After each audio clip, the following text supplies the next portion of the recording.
Good evening, fantasy football fans everywhere.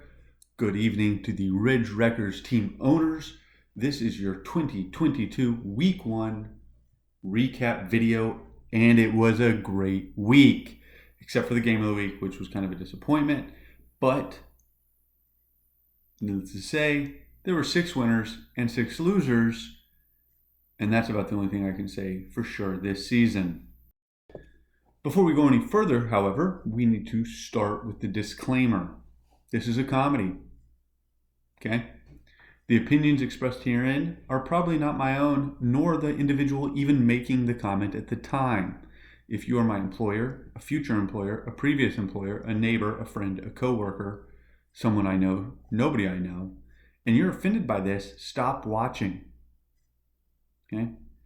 If you're easily offended, if you need safe places, if you consider yourself to be a snowflake or someone that the world gives a shit about, this video is not for you. We're here to talk trash, sometimes say intelligent things, and talk about fantasy football. So again, if you find yourself offended by this, it's a comedy. Get over it. All right, now that that's out of the way, we can get right into Week 1. The results from Week 1 were pretty incredible since I won. All right, as I mentioned, the media defeated Devontae's Inferno, previously known as Raider Nation, by 148 points to 115 points. And the 148 points represents the league highest for the week. Congratulations to me, because I'm awesome. The Zeke shall inherit the earth, previously known as Championship for Miles, and now currently known as Dynasty Reimagined, lost to the Booty Lickers, 91 to 121 points, 102 points, and that was the game of the week, which, based on the score, kind of a bummer. Gender Unicorn in a surprise upset defeated Jax Jags 116.02 to 115.64 points. Now, if you're doing the math real fast, that is 0.38 points difference, and it comes down to the kicker. Kickers' lives matters. Social Justice Warrior defeat Nut Butt Sacks 95 to 87 points in a very disappointing game to watch, because that was basically like watching two blind midgets fight.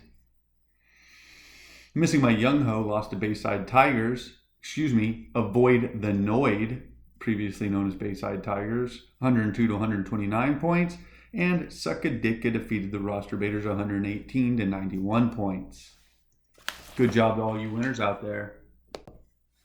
That brings your standings after 1 week in the Fantasy Football 2022 season to the media atop the standings in first place, Avoid the Noid in second, Suckadick third, Ginger Unicorn in fourth, the Booty Lickers in fifth, and Social Justice Warrior surprisingly rounding out the top 6.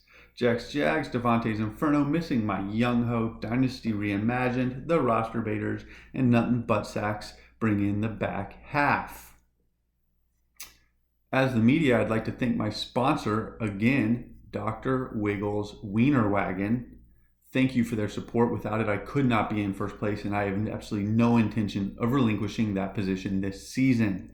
Again, thank you for the support of my sponsors. All right, so your Week 2 preview has some pretty good matchups already early in the season. The media goes up against Gender Unicorn. We'll see if that Week 1 performance by the Gender Unicorn was a fluke or if they're here to stay. Booty Lickers goes up against Devontae's Inferno. Missing My Young Ho goes up against Social Justice Warrior. Nut and Butt Sacks against Dynasty Reimagined. That one's going to be low scoring. And Avoid the Noid plays the Roster Baiters. Game of the week this week has Jax Jags going up against Team Suckaditka. Should be a good matchup. I think Jax Jags is much better than their Week 1 performance, and I think they're actually going to upset Suckaditka. We'll see how my prediction comes out. Good luck to all of you this week. All right, now for the part that everyone really watches these videos for, the comments from the owners themselves. I sent out some questions to a few of them, and this is what they had to say. We'll start with team owner of the Social Justice Warrior. It's a fairly miserable win over the biggest loser this week. What have you learned about yourself, your second mom, and the league? Said a win is a win. There are 6 teams in the league without one of those right now, so I'll take it. Dak getting hurt is my karma for drafting 2 Dallas Cowboys. As for second mom, pound. Kickers' lives matter. Yes, they do. Yes, they do. Speaking of Second Mom, this is what they had to say about their victory this week. This was a slight victory. Like all transitions, it starts small. Like a team name change or using last year's draft sheet while drinking an IPA beer. Then you start to doubt yourself at night while sipping a finely cooled double shot of NyQuil and dump your defense, only to switch to Dayquil and calm down. That's when you know your downstairs mix-up is going to dominate the league and you'll make the recap video week after week. None of that really made sense. Pretty sure he was sipping on NyQuil while he actually texted that to me. Whatever. I connected with team owner of Nut and Butt Sacks and had this to say about his loss this week. I knew losing my first round pick would put me in a bad position for the first part of the season, but with my exceptional coaching skills and previous championship, the players on the wire will fall into place. I have a lot of work to do, but this little team has heart. Like Baker Mayfield said, I'm going to fuck them up. If you watch the Carolina Panthers game, Baker really didn't come out and do much of anything. So, doesn't bode well for Nut and Butt Sacks this season. I did speak with the commissioner, team owner of Dynasty Reimagined, about his loss this week, and his comment was lame, so I'm not even going to give it airtime. Finally, I spoke to the law offices of Booty and Liquor concerning their victory this week. He apologized for the delay in responding, said he was busy prioritizing his career over fantasy football.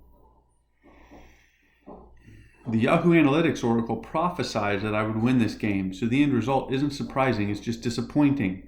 I was hoping the unethical commissioner, with his 20 years of experience and access to league rule setting, would have put up more of a fight. My wife's aunt is unemployed and suffers from severe TDS on the internet. She recently posted about her three-legged pet raccoon. Would you be excited or take pride in beating a three-legged raccoon in a race? That's how I feel about my victory over the unethical commissioner. Here's to hoping Defonte's Inferno turns out to be a more worthy opponent this week. And in case you're wondering, I did confirm his aunt-in-law does actually have a pet three-legged raccoon. She's also crazy. In closing out the Week 1 recap video, I just want to remind you, this is fantasy football. It is the only thing in life that matters right now. So, talk trash, beat your neighbor.